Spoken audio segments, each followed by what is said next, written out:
उस समय तक हमारे परिवार में लड़की के विवाह के लिए अनिवार्य योग्यता थी।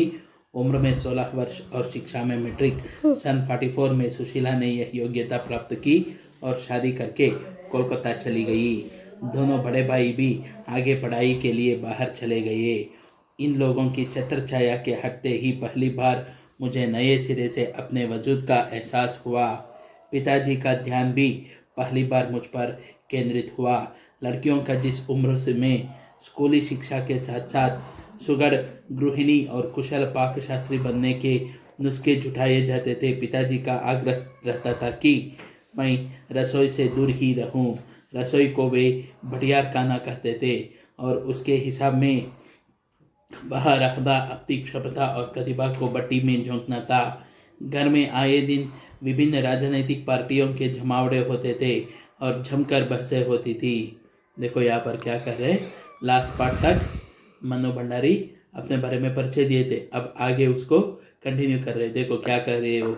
उस समय में हमारे परिवार में लड़कियों का विवाह होने के लिए अनिवार्य योग्यता जो थी वो था मैट्रिक पास होना और 16 ईयर्स को कंप्लीट करना। इन दोनों योग्यताओं को 1944 में उनकी बड़ी बहन सुशीला जो थी वो प्राप्त कर ली और उसकी शादी क्या होके वो कलकत्ता चली गई। और दोनों बड़े भाई जो थे वो लोग भी आगे की पढ़ाई के लिए बड़े शहर चले गए। इन लोगों की जो छत्र छाया थी, मतलब जो सपोर्ट था, वो अब हट गया और पहली बार मुझे अपनापन महसूस होने लगा। तो क्या, और पिताजी जो है उनका भी ध्यान पहली बार मेरे ऊपर केंद्रित हुआ। लड़कियों का जिस उम्र में स्कूल की शिक्षा के साथ साथ एक गृहिणी बनने के लिए जो योग्यता चाहिए, मतलब खाना बनाना और सब जो घर के काम होता है उन सबको सीखने का समय होता है, तो वहाँ पर क्या है, पिताजी का आग्रह था कि मैं रसोई घर में ना जाऊँ। वे तो रसोई घर को बटियार खाना कहते थे। वहाँ पर काम करना ऐसा है कि अपनी जो क्षमता, अपनी जो कैपेसिटी है उसको भट्टी में आग में डालने का बराबर है करके बोलते थे। घर में आए दिन, मतलब एक दिन हर रोज कोई ना कोई पार्टी वाले आते थे और खूब बहसें होती थी करके बोल रहे। बहस करना पिताजी का प्रिय शगल था। देखो क्या कह रहे, बहस करना पिताजी जो थे उनको सबसे प्यारा काम था। चाय पानी या नाश्ता देने जाती तो पिताजी मुझे भी वही बैठने को कहते। वे चाहते थे कि मैं भी वही बैठूं, सुनूं और जानूं कि देश में चारों ओर क्या कुछ हो रहा है। देश में हो भी तो कितना कुछ रहा था। सन 42 के आंदोलन के बाद से तो सारा देश जैसे खौल रहा था, लेकिन विभिन्न राजनीतिक पार्टियों की नीतियां, उनके आपसी विरोध या मतभेदों की तो मुझे दूर दूर तक कोई समझ नहीं थी। हाँ, क्रांतिकारियों और देशभक्त शहीदों के रोमनी आकर्षण, उनकी कुर्बानियों से जरूर मन आक्रांत रहता था। देखो क्या करे, चाय पानी देने के लिए या नाश्ता देने के लिए पिताजी से के पास जाती तो वे मुझे भी वहीं पर बैठने को कहते थे। वे चाहते थे कि मैं भी वहां पर बैठूं, सुनूं और जानूं कि देश के चारों दिशाओं में क्या क्या हो रहा है। देश में हो भी तो बहुत कुछ हो रहा था। सन 1942 का क्विट इंडिया मूवमेंट जो है वो आंदोलन के बाद तो सारा देश जैसे खौल रहा था, मतलब उबल रहा था। और विभिन्न राजनीतिक पार्टियां जो थे, उनकी नीतियां जो थी, उनके आपसी विरोध जो थे और उनका मतभेद जो था, मतलब उनकी जो कैलकुलेशंस जो थी वो सब जो अलग थे, वो तो मुझे दूर दूर तक समझ में तो नहीं आते थे। लेकिन ये क्रांतिकारी लोग, फ्रीडम फाइटर्स जो है, देशभक्त लोग जो शहीद हो रहे थे, उनके रोमनी आकर्षण, मतलब बाल तक, शरीर के ऊपर रहने वाले बाल तक खड़ा कर देने वाले आकर्षणीय कहानियां जो है वो सब मुझे आक्रांत करता था, मतलब सोच में डालता था। मैं दुख से उसके बारे में सोचती थी करके बोल रहे थे को। 10वीं कक्षा तक आलम यह रहा था कि बिना किसी खास समझ के घर में होने वाली बहसें सुनती थी और बिना चुनाव किए, बिना लेखक की अहमियत से परिचित हुए किताबें पढ़ती थी। लेकिन सन 45 में जैसे ही 10वीं पास करके मैं फर्स्ट ईयर में आई, हिंदी की प्राध्यापिका शीला अग्रवाल से परिचय हुआ। सावित्री गर्ल्स हाई स्कूल, जहां मैंने ककहरा सीखा, 1 साल पहले ही कॉलेज बना था और वे इसी साल नियुक्त हुई थी। उन्होंने बाकायदा साहित्य की दुनिया में प्रवेश करवाया। मात्र पढ़ने को चुनाव करके पढ़ने में बदला। कुछ चुन चुनकर किताबें दी, पढ़ी हुई किताबों पर बहसें की तो 2 साल बीते न बीते साहित्य की दुनिया शरद प्रेमचंद से बढ़कर जैनेन्द्र, आग्नेय, यशपाल, भगवती चरण वर्मा तक फैल गई और फिर तो फैलती ही चली गई। देखो क्या कह रहे। सो 10th स्टैंडर्ड तक मेरा ये तजुर्बा था कि मैं किसी खास समझ के कुछ ना कुछ समझ में ना आने पर भी घर में होने वाली जो बहसें हैं उसके बारे में सुनती थी और कुछ सेलेक्ट किए बिना, किसी भी लेखक का स्पेशलिटी जाने बिना, कोई भी परिचित लेखक का ना चुने बिना कोई ना कोई किताब उठा के पढ़ लेती थी। लेकिन जब 1945 में 10th पास होके फर्स्ट ईयर में आई, वहां पर हिंदी प्राध्यापिका शीला अग्रवाल जो है उनका परिचय हुआ। सावित्री गर्ल्स हाई स्कूल, जहां पर से मैं अपनी बेसिक एजुकेशन, ककहरा करके बोल रहे मतलब बेसिक एजुकेशन शुरू किया था, वहीं पर 1 साल पहले कॉलेज बना था और इसी साल वो प्राध्यापिका जो है उनका अपॉइंटमेंट हुआ था। नियुक्त मतलब अपॉइंटमेंट, जहां मैं नियुक्त हुआ था उन्होंने मुझे डायरेक्टली साहित्य की दुनिया में प्रवेश करवाया। मैं जो ऐसे वैसे पढ़ती थी उसको सेलेक्ट करके पढ़ने में बदला। चुन चुनकर उन्होंने किताबें दी और पढ़ी हुई किताबें जो है उसके ऊपर बहसें करने लगी। तो 2 साल बीते बीते कैसे बीता पता भी नहीं चला। और उसमें क्या है, मेरा साहित्य का दुनिया जो है वो सिर्फ शरद और प्रेमचंद में जो था वो आगे बढ़कर जैनेन्द्र, आग्नेय, यशपाल, भगवती चरण वर्मा तक फैलता गया और आगे भी फैलता गया करके बोल रहे। ये सब लेखकों के नाम है। देखो क्या कह रहे। उस समय जैनेन्द्र जी की छोटे छोटे सरल सहज वाक्यों वाली शैली ने बहुत आकृष्टि किया था। देखो क्या कह रहे। उस समय जैनेन्द्र जी का शॉर्ट सेंटेंसेस, छोटे छोटे सरल वाक्य जो है वो उनकी जो राइटिंग स्पेशलिटी है वो मुझे बहुत ही अट्रैक्ट किया था करके बोल रहे।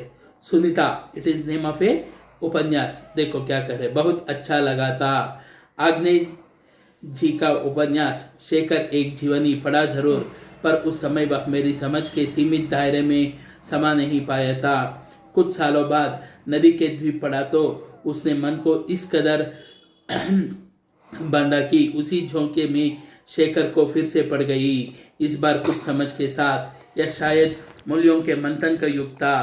पाप पुण्य, नैतिक अनैतिक, सही गलत की बनी बनाई धारणाओं के आगे प्रश्न चिन्ह ही नहीं लग रहे थे, उन्हें ध्वस्त भी किया जा रहा था।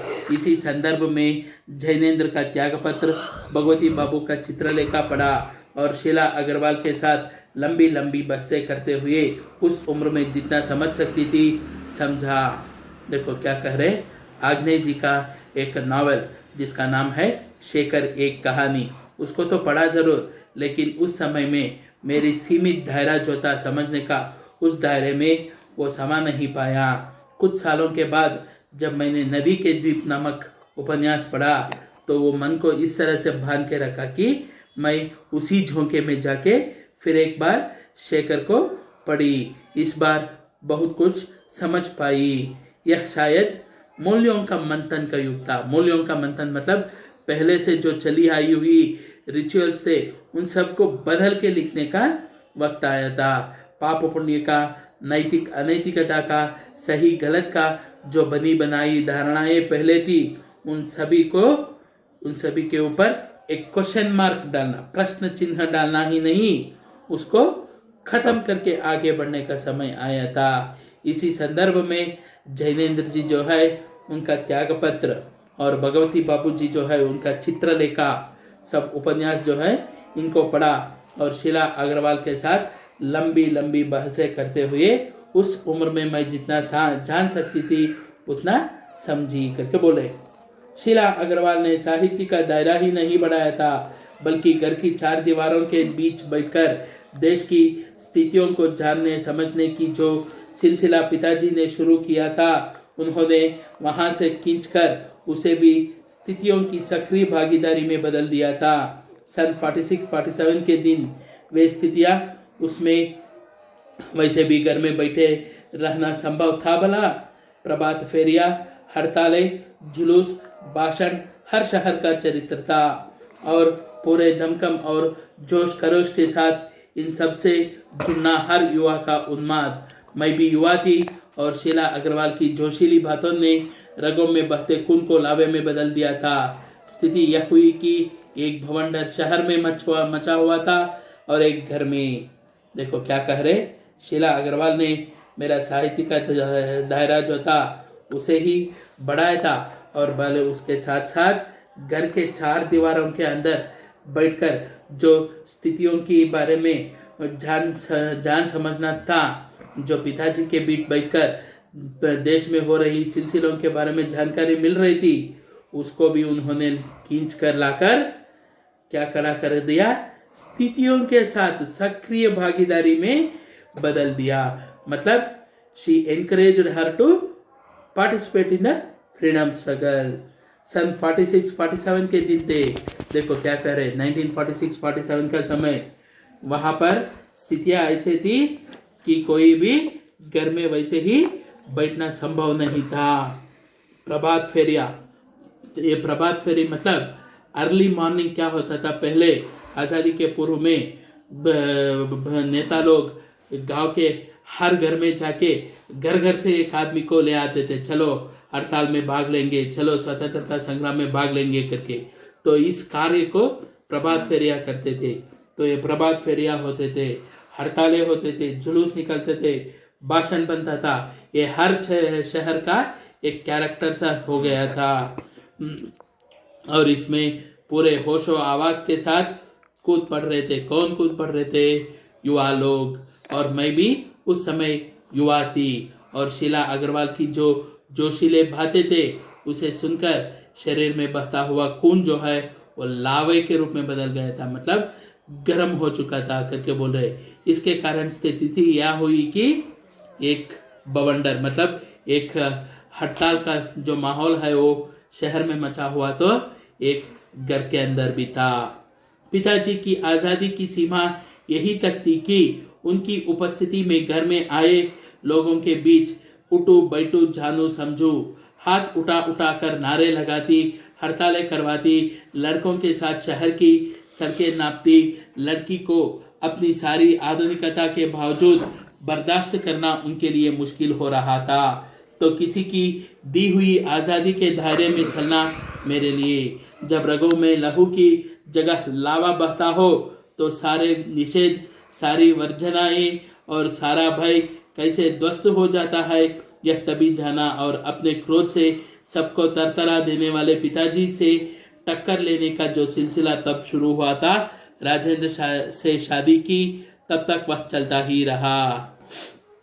तो देखो क्या कह रहे, पिताजी का जो फ्रीडम का लेवल जो था वो यहाँ तक था कि उनकी उपस्थिति में घर में बैठकर लोगों के बीच उठू बैठू और जानू समझो, हाथ उठा उठा कर नारे लगाना, हड़तालें करवाना, लड़कों के साथ शहर के सड़कों को नापना, मतलब हर गली में घूमना, ये सब लड़की को अपनी सारी मॉडर्नाइजेशन आधुनिकता के बावजूद भी टॉलरेट करना, बर्दाश्त करना उनके लिए, पिताजी के लिए मुश्किल हो रहा था। तो किसी की दी हुई आजादी के दायरे में चलना मेरे लिए, जब रगों में लहू मतलब खून के बदले में लावा चल रहा हो तो ये सारे निषेध जो है, ये सारे कंट्रोलिंग जो है, ये सारा भय जो है वो किस तरह से ध्वस्त हो जाता है, इसको मैं तभी जान पाई जब अपने क्रोध से सबको डराने वाले पिताजी जो है उनसे